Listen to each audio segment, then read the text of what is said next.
بسم اللہ الرحمن الرحیم الحمد للہ وکفی والسلام علی عبادہ الذین اصطفی اما بعد۔ پچھلی دفعہ حدیث جبریل آپ لوگوں کے سامنے بیان کی تھی، اس کی ایک روایت تو بیان کی تھی امام مسلم نے، دوسری روایت یہی روایت ہے جس کو امام بخاری اور امام مسلم دونوں نے دوسری روایت سے بیان کیا ہے، اس میں تھوڑے سے الفاظ کا اختلاف ہے۔ ورواه ابو هريرة مع اختلاف فيه واذا رأيت الحفاة العراة الصم البكم ملوك الارض، ہم نے پیچھے پڑھا تھا الحفاة العراة الآلة رعاء الشاء يتطاولون في البنيان، کہ وہ بڑی بڑی عمارتوں میں جو ہے وہ ننگے پاؤں اور ننگے بدن جو ہے بڑی بڑی عمارتوں میں رہ کر فخر کریں گے۔ وہ دوسری روایت میں حضرت ابو ہریرہ یہ روایت کرتے ہیں کہ ننگے پاؤں اور ننگے بدن اور گونگے اور بہرے لوگ کیا کریں گے؟ ملوک الارض،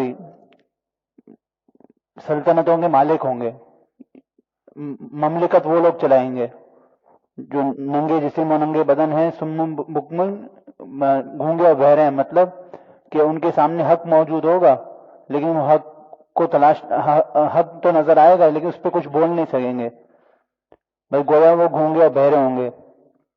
پھر آگے انہوں نے پوچھا تھا حضرت جبریل علیہ السلام نے کہ قیامت کب آئے گی، اس کے اوپر جو ہے نا حضور صلی اللہ علیہ وسلم نے یہ آیت پڑھی تھی فی خمس لا يعلمهن الا اللہ ثم قرأ ان اللہ عنده علم الساعة وینزل الغیث، کہ یہ کچھ چیزیں ہیں ان کے متعلق اللہ تعالیٰ کو علم ہے، علم الساعة قیامت کا علم، اور جو ہے وینزل الغیث اور وَيَعْلَمُ مَا فِي الْأَرْحَامِ، کہ عورت کے پیٹ میں جو ہے نا وہ کیا ہے۔ تو اس روایت کو امام مسلم اور امام بخاری دونوں نے روایت کیا ہے انہی الفاظ کے ساتھ۔ وعن ابن عمر رضی اللہ عنہما قال قال رسول اللہ صلی اللہ علیہ وسلم بنی الاسلام علی خمس شہادت ان لا الہ الا اللہ وان محمدا عبدہ ورسولہ وإقام الصلاة وإيتاء الزكاة والحج وصوم رمضان متفق علیہ۔ حضرت عبداللہ ابن عمر، حضرت عمر رضی اللہ تعالیٰ عنہ کے بیٹے رضی اللہ عنہما سے روایت ہے، فرماتے ہیں قال رسول اللہ صلی اللہ علیہ وسلم، رسول اللہ صلی اللہ علیہ وسلم نے فرمایا بنی الاسلام علی خمس، اسلام کی بنیاد 5 چیزوں پر ہے، شہادت اللہ الہ الا اللہ، اس بات کی گواہی دینا کہ نہیں ہے کوئی معبود سوائے اللہ کے، وان محمدً عبدہ ورسولہ، اور محمد اللہ تعالیٰ کے بندے اور ان کے رسول ہیں، واقام الصلاۃ، اور نماز کو قائم کرنا، وایتاء الزکاۃ، اور زکوٰۃ کو ادا کرنا، والحج، اور حج کرنا، وصوم رمضان، اور رمضان شریف کے روزے رکھنا۔ یہ 5 چیزیں جو ہیں وہ پچھلی حدیث میں اسلام کے عنوان سے بیان ہو چکی تھی۔ جب حضرت جبریل علیہ السلام نے پوچھا تھا کہ یہ اسلام کیا ہے، تب آپ صلی اللہ علیہ وسلم نے یہی 5 چیزیں ارشاد فرمائی تھی۔ اس حدیث میں جو ہے اسلام کو جو ہے ایک عظیم شان عمارت سے جو ہے نا تشبیہ دی ہے، کہ گویا اسلام جو ہے ایک عظیم شان عمارت ہے، اور عمارت کو قائم کرنے کے لیے پلر کی ضرورت ہوتی ہے، ستون کی ضرورت ہوتی ہے۔ جیسے یہاں پہ مسجد میں یہ ستون لگے ہوئے ہیں، اگر ستون نہ ہو تو یہ عمارت اوپر تک نہیں جا سکتی۔ اسی طرح یہ بتا رہے ہیں کہ جب اسلام کی بنیاد 5 چیزوں پہ کھڑی ہوگی، 5 چیزوں کو ہم لوگ لازم پکڑیں گے، تب اسلام کی بنیاد عمارت جو ہے مضبوط تعمیر ہوگی، ورنہ کیا ہوگا ان میں سے ایک پلر بھی، 2 پلر بھی نکل گئے، 1 پلر بھی نکل گیا تو اسلام کی تو عمارت ہے اس کے گرنے کا خطرہ ہو جائے گا۔ ان 5 چیزوں کو دل سے یہ اب زبان سے بھی اقرار کرنا ہے اور دل میں بھی یقین رکھنا ہے کہ نہیں ہے کوئی معبود سوائے اللہ تعالیٰ کے۔ اس پہ جو ہے ایک آیت جس کی طرف حضرت والا ارشاد فرماتے تھے، یہ پچھلی دفعہ بتایا تھا کہ افرأیت من اتخذ الہہ ہوا، ادھر تو ہم لوگ کہتے ہیں لا الہ الا اللہ، نہیں ہے کوئی معبود سوائے اللہ تعالیٰ کے، لیکن قرآن پاک کی آیت کس طرف اشارہ کر رہی ہے کہ افرأیت من اتخذ الہہ ہوا، اے نبی کریم صلی اللہ علیہ وسلم کیا آپ نے ان بندوں کو دیکھا جنہوں نے جو ہے اپنی حرام خواہشات کو الہ یعنی معبود بنایا ہوا ہے اس کو پوجتے ہیں، اور اس بات کی گواہی دینا کہ محمد جو ہے اللہ تعالیٰ کے بندے اور ان کے رسول ہیں۔ پھر جو ہے نماز قائم کرنا، نماز کو کس طریقے سے پڑھنا ہے، کیا ہم کو صرف جو ہے وہ حضرت والا فرماتے تھے کہ ٹھونگے بازی سے جو ہے نماز ختم کرنی ہے، نماز جان چھڑانی ہے؟ نہیں، 30 سیکنڈ یا 1 منٹ اوپر لگتا ہے اگر آدمی جو ہے نا خشوع و خضوع کے ساتھ نماز پڑھنے کی کوشش کرے۔ رکوع سے اٹھا اور اٹھ کے فوراً سجدے میں چلے جائے گا، سیدھا کھڑا نہیں ہوگا، تو نماز جو ہے نہیں ہوگی، کیونکہ وہ اطمینان سے کھڑا نہیں ہوا۔ اطمینان سے کھڑا، رکوع سے اٹھ کر اطمینان سے کھڑا ہونا چاہیے کہ کمر سیدھی ہو جائے، پھر دونوں سجدوں کے درمیان بھی سجدے سے اٹھا اور فوراً سجدے میں چلے گیا، صحیح طریقے سے بیٹھا نہیں، یہ بھی نماز اس سے نہیں ہوگی۔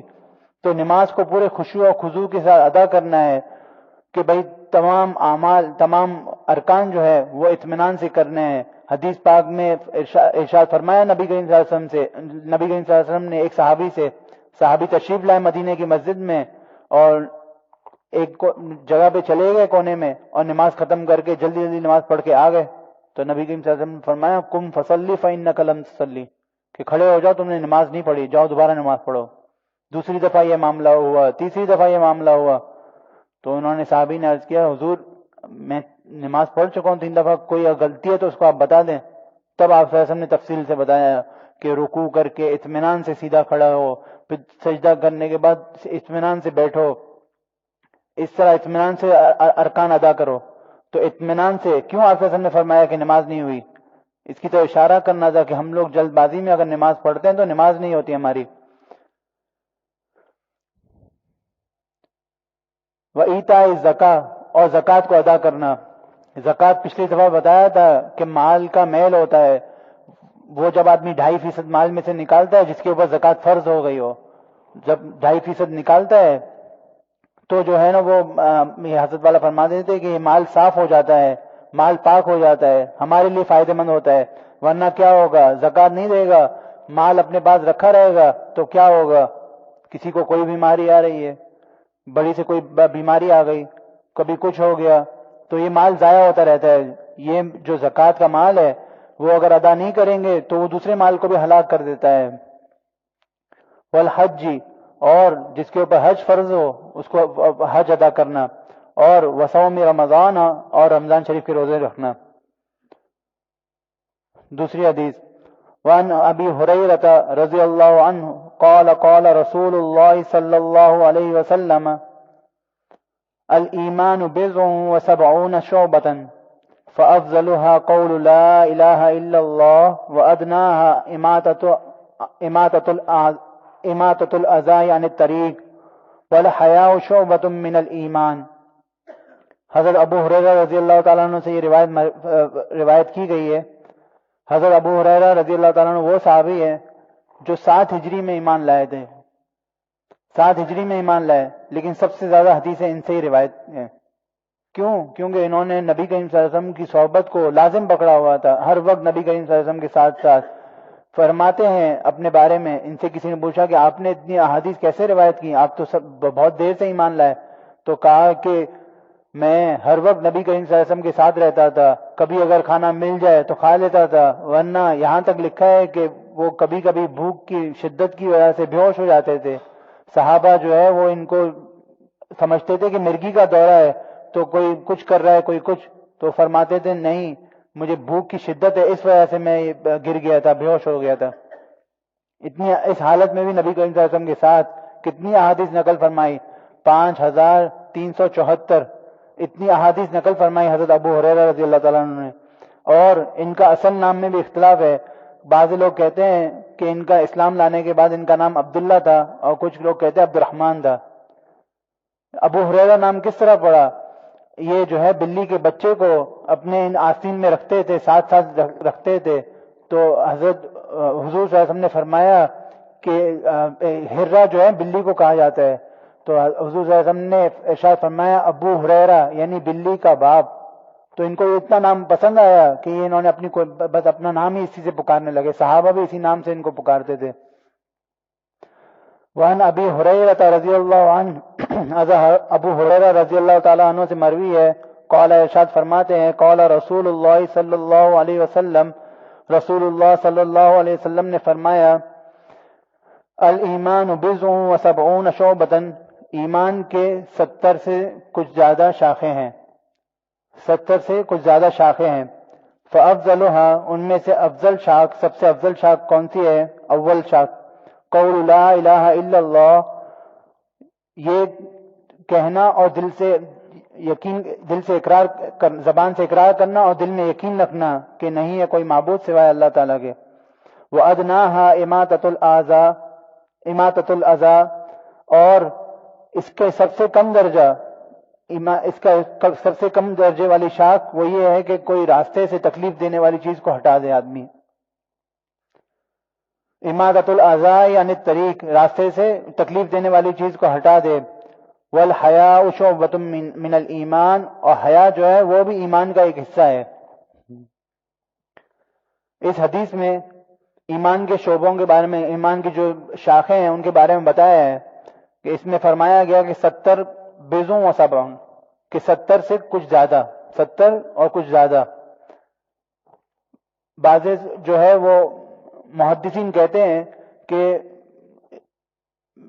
ایک عربی بضعوں کا جو لفظ ہے وہ عربی میں 3 سے 9 تک کی گنتی کے لیے آتا ہے، تو کچھ محدثین کہتے ہیں کہ اس سے مراد 77 جو ہے نا وہ اس کے ایمان کے شعبے ہیں، اور بعض لوگ یہ فرماتے ہیں، بعض محدثین یہ فرماتے ہیں نہیں، 70 یا کچھ زیادہ شعبے نہیں ہیں بلکہ بہت زیادہ شعبے ہیں۔ یہ عرب لوگ جو ہے وہ کبھی کسی چیز کی زیادتی کو بتانا چاہتے ہیں تو 7 یا 70 کا لفظ استعمال کرتے ہیں، جیسے اللہ تعالیٰ نے فرمایا سبعۃ ابحر ما نفدت کلمات اللہ، کہ اگر 7 ایسے سمندر ہو یہ سیاہی بن جائے تو اللہ تعالیٰ کی جو ہے وہ پاکی اور عظمت کو نہیں لکھ سکتے، تو اللہ اس کا کیا مطلب ہوا کہ اگر 8 سمندر ہو گئے تو لکھ سکتے ہیں؟ نہیں، یہ زیادتی کو بتانا مقصد ہے۔ تو اسی طرح ادھر نبی صلی اللہ علیہ وسلم کا زیادتی کو بتانا مقصد ہے کہ بہت زیادہ شعبے ہیں ایمان کے، چھوٹے سے چھوٹا حصہ بھی ایمان کا شعبہ ہے۔ افضل کون سا ہے؟ نمبر 1، پہلا نمبر کس کو دیا کہ لا الہ الا اللہ، نہیں ہے کوئی معبود سوائے اللہ تعالیٰ کے، اس کو دل سے بھی یقین کرنا۔ اور سب سے کم درجہ یہ ہے کہ راستے سے تکلیف دینے والی چیز کو ہٹا دے آدمی۔ اور حیا جو ہے وہ بھی ایمان کا ایک شعبہ ہے۔ حیا کیا ہے؟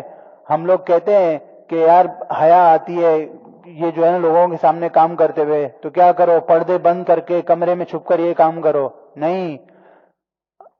فَإِنَّ حَقِيقَةَ الْحَيَاءِ أَنَّ مَوْلَاكَ لَا يَرَاكَ حَيْثُ نَهَاكَ، حیا کی حقیقت کیا ہے کہ تیرا مولا تجھے وہ اس چیز میں نہ دیکھے جس کا اس نے منع کیا ہے۔ کہ ہم لوگ جو ہے اللہ تعالیٰ تو ہم کو دیکھ رہے ہیں، ہم لوگ حیا، حضرت والا فرماتے تھے ہم لوگ حیا کے نعرے مارتے ہیں، لیکن اللہ تعالیٰ تو ہم کو دیکھ رہے ہیں۔ اللہ تعالیٰ اگر ہم لوگ 7 پردوں میں چھپ کر اندھیرے میں بھی اگر کوئی گناہ کرے تو اللہ تعالیٰ کی ذات تو ہمیں دیکھ رہی ہے، وہ دل سے واقف ہے، تو پھر حیا کس چیز کی؟ حیا تو اصل یہ ہے کہ اللہ تعالیٰ نے جس چیز سے منع کیا ہوا ہے اس سے ہم لوگ رک جائیں اور اللہ تعالیٰ کو خوش کر لیں، تو یہی اصل حیا کی حقیقت ہے۔ اللہ تعالیٰ مجھے اور ہم سب کو ان دونوں احادیث پہ اور جو پہلے حدیثیں پڑھی گئیں ان پر عمل کرنے کی توفیق نصیب فرمائے اور اصل حیا والا اللہ تعالیٰ ہم سب کو بنا دے۔ وصلی اللہ تعالی علی خیر خلقہ محمد وعلی آلہ اصحابہ اجمعین۔ اللہم صلی علی محمد وعلی آل محمد کما صلیت علی ابراہیم وعلی آل ابراہیم انک حمید مجید۔ اے کریم، اے عظیم عظمہ گناہ عظیم، تو توانی اف کردم کے در حریم۔ یا اللہ آپ بہت عظیم ہیں، یا اللہ اگر حرم پاک میں بھی ہم سے گناہ ہو جائے تو آپ مجھ کو معاف فرمانے پہ قادر ہیں۔ یا اللہ ہم سب کو معاف فرما دیجئے، یا اللہ ہم سب کو اپنے پیار کے قابل بنا لیجئے۔ یا اللہ یا اللہ یا اللہ ہم سب پہ اپنے ستاریت کی چادر اڑائی ہوئی ہے، یا اللہ اس ستاریت کی چادر کو ہماری گناہوں کی کینچی نے کاٹنا شروع کر دیا ہے، اب بس ایک آخری سرا باقی ہے۔ یا اللہ اگر آپ اپنی رحمت سے اس کو سینہ دیں گے تو ہم لوگ جو ہے رسوا ہو جائیں گے۔ یا اللہ آپ ہم کو اپنا بنا لیجئے، اور ہم کو اگر ہم گناہ بھی کرنا چاہیں تو ہم لوگ نہ کر سکیں، ایسے اپنے ساتھ ہمیں چمٹا لیجئے۔ یا اللہ جو جو مانگا وہ بھی عطا فرما، جو آج تک نہیں مانگ سکے وہ بھی عطا فرما۔ یا اللہ جو جو بیمار ہیں ان کو شفا کاملہ عاجلہ مستمرہ دائمہ نصیب فرما۔ یا اللہ ہمارے کاروبار میں برکت نصیب فرما۔ یا اللہ ہماری زراعت میں برکت نصیب فرما، ہمارے ملک کو دفاعی قوت میں خود کفیل بنا دے۔ یا اللہ اپنا بنا لے۔ وصلی اللہ تعالی علی خیر خلقہ محمد وعلی آلہ اصحابہ اجمعین برحمتک یا ارحم الراحمین۔